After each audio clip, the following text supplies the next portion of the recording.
So my first question is to all the witnesses, if you can answer this. The administration has noted that $4.1 million $1.4 million distressed borrowers have received mortgage assistance since April 2009. However, according to the testimony that this subcommittee received on February 16th, around 3.5 million of these mortgage modifications were completed without any government program and no taxpayer assistance. Meanwhile, about 580,000 programs were completed through a government program. So why is this? Does this make? Why should the administration? Is this providing help to these programs when the majority of the modifications were completed through the private sector efforts? Anybody like to address that?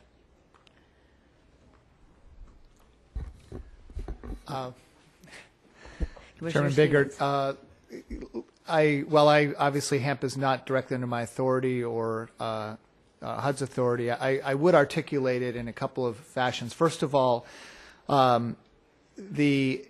by previous testimony before the House Financial Services Committee under the previous Congress, the two heads of the mortgage businesses for Bank of America and Wells Fargo, as an example, highlighted the fact that HAMP really created the blueprint for all other modification programs that have been implemented in this country, that they had seen it, they implemented in their institutions, being the largest institutions in the market.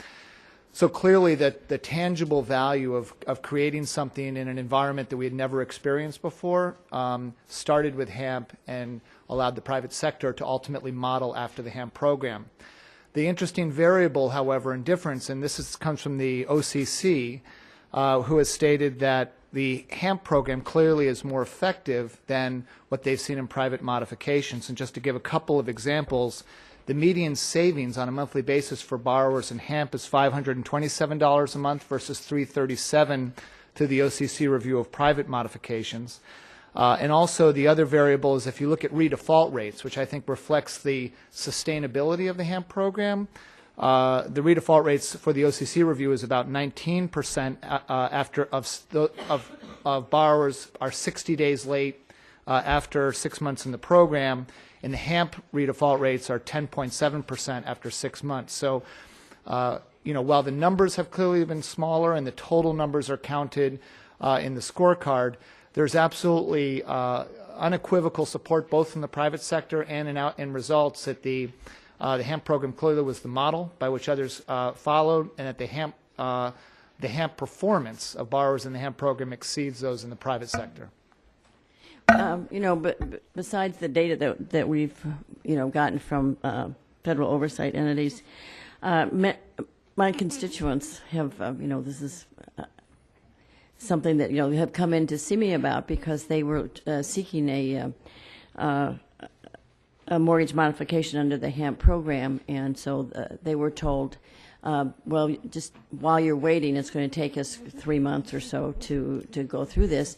Well, I paid the lower amount starting now, and then you'll continue when there's a loan modification. And what happened to them is that then some of them were told that they weren't qualified to do it, and so please pay us back, back to the rate that you were paying plus the penalty. And I think the penalty is what really, got these people, and particularly somebody who is in that, in that place where they weren't being able to make the payments why they sought the modification. And so most of them, went into foreclosure and lost their homes. And I think, that's kind of a false hope to have people do that, and then, then they're not able to fulfill what happened. If I could, yes, Madam Mr. Siri, I Chairman. know that you've had some dealings with this. If you would comment Yes. on that, please. For a borrower in that kind of situation, the servicer is required to first consider them for the HAMP program.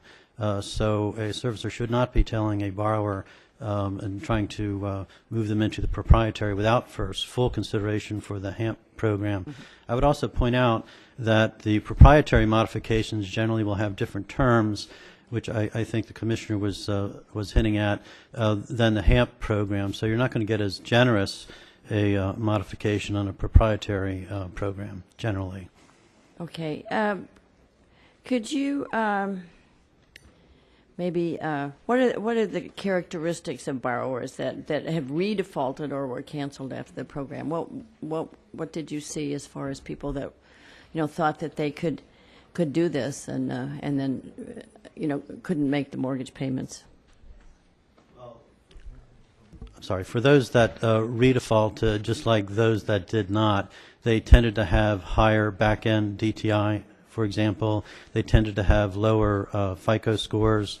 So they generally were more risky borrowers, if you will, those that got through HAMP and then redefaulted.